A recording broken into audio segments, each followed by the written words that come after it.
Now, finally, India has successfully set a record by launching 104 satellites into orbit at the same time.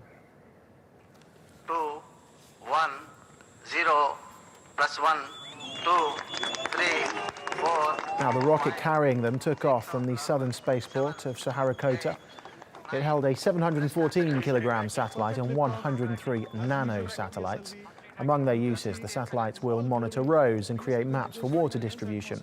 Most of them are owned by the United States. Russia held the previous record by launching 37 satellites in 2014. Well, for more on this, TRT World's science reporter Surav Roy joins us now in the studio.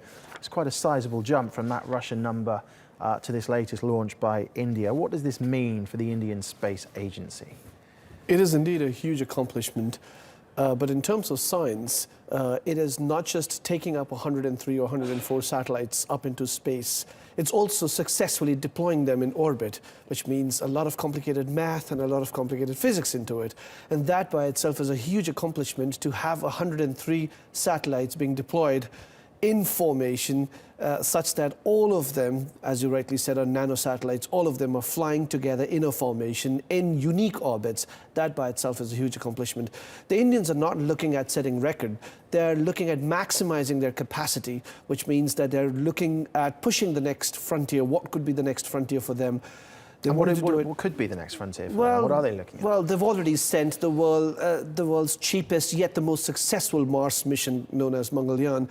They've sent a very successful mission to the moon called as Mangalyaan. They're now looking at trying out the GSLV, the Geosynchronous Satellite Launch Vehicle, in the months to come. They're looking at sending more missions to Mars, to Moon, as well as to Jupiter and Saturn as well.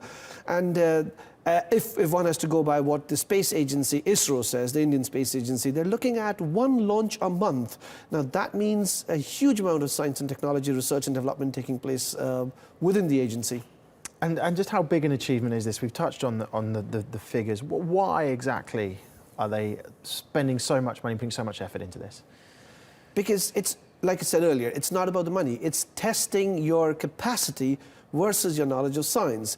Now, we all know that there are many space nations who have the ability to send rockets as well as satellites into space, but ISRO, the Indian Space Research Organization, is by far the most successful space agency, given the fact that it hasn't had any major or any massive failures in the last 10 years. It has had some of its accomplishments, some of them minor, some of them major, but yeah, this is a huge accomplishment for them in the long run. Okay, fascinating stuff. Surav Roy, thank you very much as always.